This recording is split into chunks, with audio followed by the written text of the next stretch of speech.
Et peu de personnes peuvent se vanter d'exercer le métier d'aventurier et on a beau chercher, il n'y a pas d'autres qualificatifs qui puissent mieux vous décrire. Bonjour Charles Edrich. Bonjour. Alors pour ceux qui ne vous connaîtraient pas, on va rappeler rapidement votre parcours. Vous avez eu une première vie de patron, vous avez été à la tête d'un cabinet de recrutement pendant 13 ans, une grosse affaire cotée en bourse que vous avez revendue en 2001. Vous avez alors 44 ans, vous décidez de commencer une nouvelle vie, une vie d'aventurier. Vous commencez dès 2003 par le Dakar à moto, seulement 6 mois après avoir obtenu votre permis, vous terminez quand même 6e, ce qui est plutôt pas mal. En 400. En 400, mais ce qui est quand même pas mal. Vous suivront d'innombrables exploits. Vous avez traversé l'Atlantique à la rame, aller-retour, parcouru le pôle Nord sans ravitaillement, escaladé l'Everest. Vous vous lancez aujourd'hui dans un Tour de France à la rame, 3000 km à parcourir en 5 mois, départ vendredi prochain depuis Paris. Charles Edrich, quand on voit votre pédigré, quand on connaît vos exploits passés, on a presque envie de vous dire, c'est une promenade de santé pour vous, ce Tour de France. C'est quand même 3000 km à la rame. Paysage magnifique. La France, c'est mon pays, c'est le plus beau pays au monde. Depuis pas mal de temps, je suis sur tous les terrains du monde. Et depuis pas mal de temps, il fallait que j'arrive à trouver quelque chose, une belle aventure à mener en France. Et les paysages sont extraordinaires sur tout le long Même du pour parcours. quelqu'un comme vous qui a vu des paysages les plus époustouflants du monde, en passant du pôle Nord jusqu'au désert du Chili, là, la France n'a rien à envier à ces paysages-là. Magnifique. Par exemple, dimanche dernier, j'étais sur le canal de l'Ourcq, près de Meaux, Pour vos entraînements? pour préparer le bateau. Et j'ai rencontré personne sur l'eau, sauf des cygnes. Et j'ai un cygne qui s'envole devant moi. C'est majestueux, un cygne. Et je suis obligé de baisser la tête parce que j'ai l'impression qu'il va me percuter.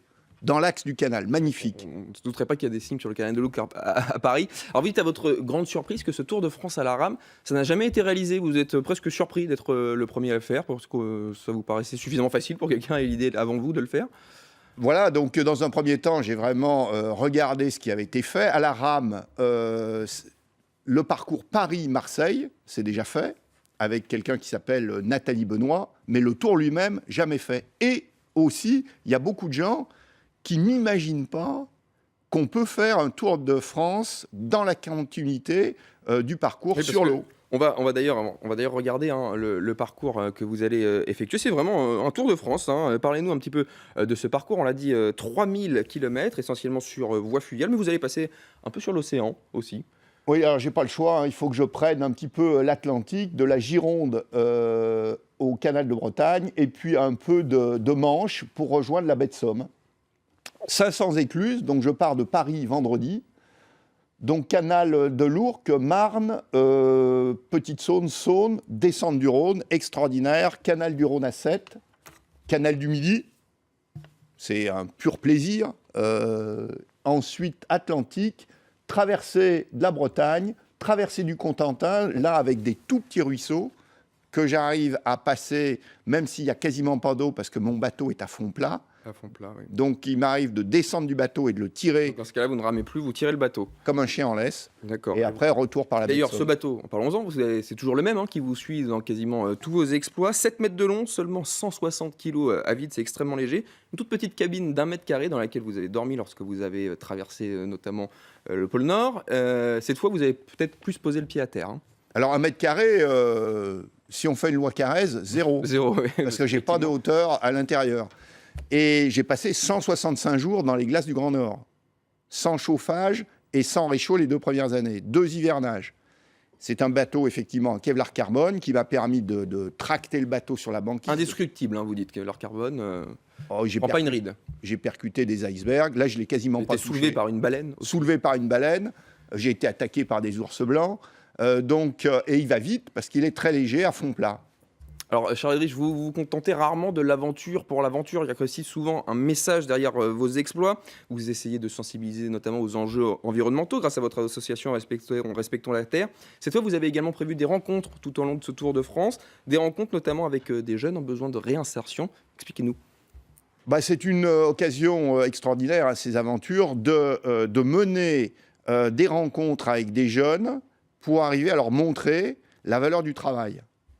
Et pour arriver, parce que pour eux, c'est souvent très dur, mais il y a aussi la valeur, la volonté de faire les choses. Donc on les emmène depuis maintenant 4-5 ans Voilà, sur ça, on des voit aventures. notamment des jeunes que vous aviez déjà emmenés escalader le Mont Blanc. Hein. Exactement. Donc, et l'an dernier, par exemple, en parallèle de mon expédition sur l'Atacama, donc le Vous avez désert, traversé le désert de l'Atacama au Chili sans ravitaillement non plus, seul. c'était une première. En parallèle, on a emmené tout un groupe de jeunes de Montreuil, déscolarisés, faire un sommet dans la cordillère des Andes.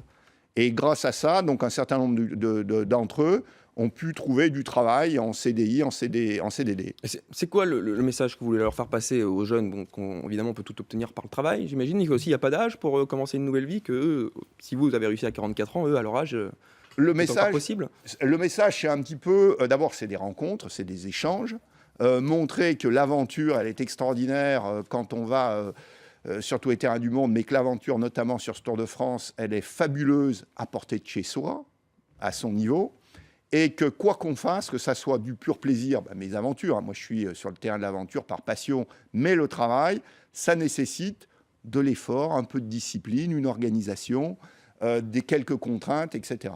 Alors Charles, vous avez en permanence 42 projets dans les tiroirs. Le prochain, parmi ces 42, ça sera quoi? Le dernier? Ou le dernier? Alors le dernier, donc je vais tout faire pour battre le record de quelqu'un qui s'appelle Marchand, qui est extraordinaire. Il détient aujourd'hui le record de l'heure à vélo des plus de 100 ans, 27 km. Donc j'ai 42 27 ans. km en 1 heure. En 1 heure, donc j'ai 42 ans pour me préparer. Eh bien, bon courage, Charles Edrich. Merci beaucoup d'être venu nous parler de ce nouveau projet sur LCI. Le départ, c'est donc vendredi depuis le quai d'Austerlitz à Paris.